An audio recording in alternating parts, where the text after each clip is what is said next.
Fulford, Representative Harris would rise. To debate the bill. Please recognize to debate the motion. Thank you, Mr. Speaker. I would just, ladies and gentlemen of the House, I wasn't going to speak, but after the bill was changed yesterday in the Senate, I thought I should give some of the history of the death penalty in North Carolina. Obviously, I agree with all my colleagues this was a gruesome crime. But what this bill proposes to do regarding the death penalty is not going to act as a deterrent and really isn't going to solve this problem.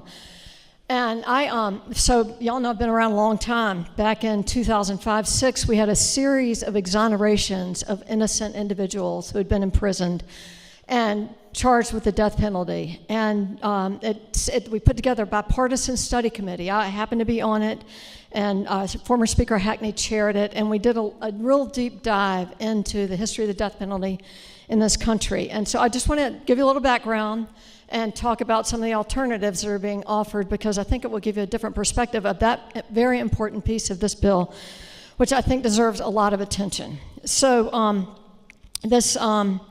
one thing that I'm going to emphasize very much is that it's time and time again that it has not been proved to be a deterrent. There's that, and it's way more expensive than holding somebody in prison for life.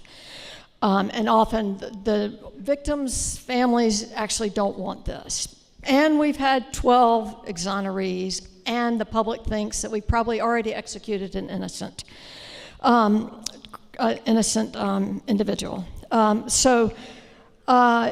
There is evidence that 1 in every 25 people sentenced to death in the United States is innocent. As I said, 12 since the 70s in North Carolina have been found innocent. Y'all remember Henry McCollum? 30 years in prison, mentally ill, showed up on those Racial Justice Act filers that were sent out in 2010 election. And that individual had a disability, sat in jail for a long time, and now in prison, and now he's out, exonerated. We know that we have a racially biased criminal justice system. That came out of the Death Penalty Committee that we were on, and it came out of the discussion on the Racial Justice Act. It's only since it dates back to Jim Crow, and it's only been since the 70s that the North Carolina courts have attempted to create a death penalty with the appearance of racial neutrality. So people of color make up less than 30% of North Carolina's population, but are 60% of those on death row.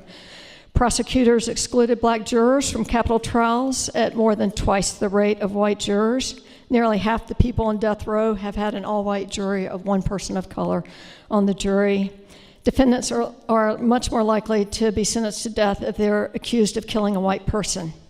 And 11 of 12 exonerees in North Carolina are people of color. I'm only telling you this because I've been studying this issue for a really long time, and it's troubling to me to think that we're going to pull the trigger to start these death penalty, these executions, without thinking through the proper steps, because there's an important piece in this bill that expedites the consideration of the death penalty.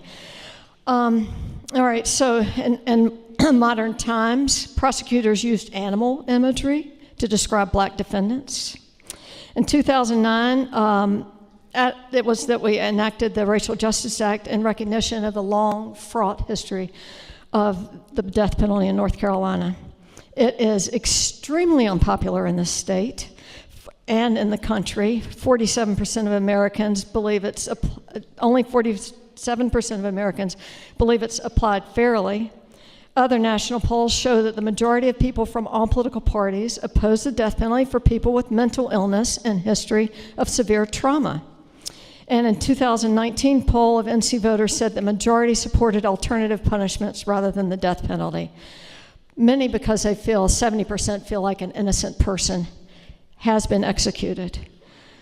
So it doesn't, I'm just saying this doesn't reflect North Carolina modern values.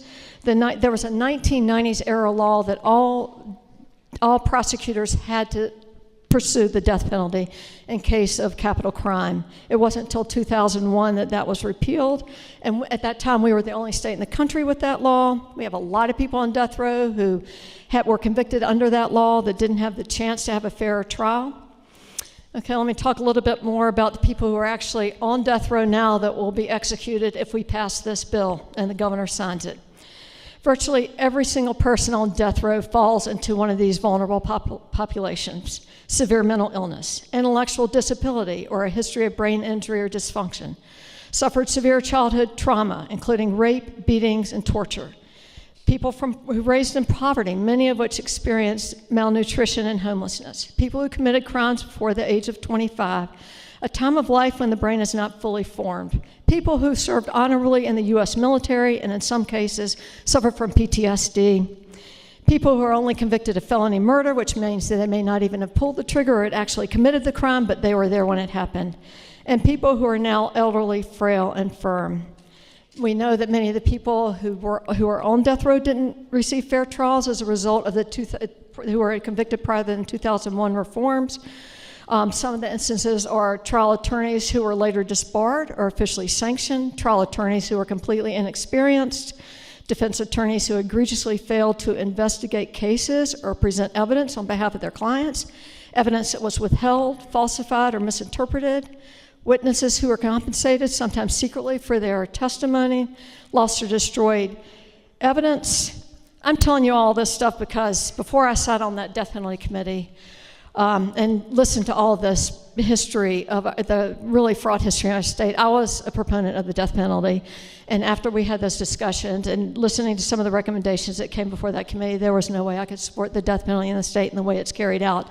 But I want you to know why it is so flawed. So that provision that was added in the Senate tells the AOC or the DAC to consider an alternative method because we are not executing anyone right now because a lethal injection has been found to be flawed. So here we got firing squad executions requiring correction officers to directly face another human being from only a few feet away and shoot them in the heart. And even then, they don't often do a good job. Electrocutions, they're even more gruesome. We stopped that a long time ago because they were so gruesome. They literally cook the prisoner to death. And sometimes they begin bleeding from their faces. People who have witnessed this have described it as horrific. Nitrogen gas is a novel method that's been used recently. First time in the world last year in Alabama, Louisiana in March. Each of those who witnessed it talked about the specter of torture.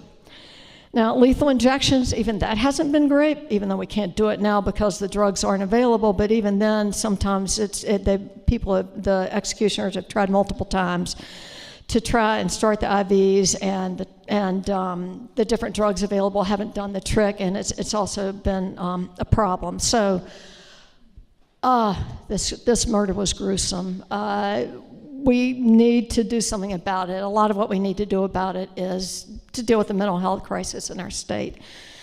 But restarting the death penalty and you and I and the rest of the state of North Carolina having these people executed in our name, I don't know if you want to go there.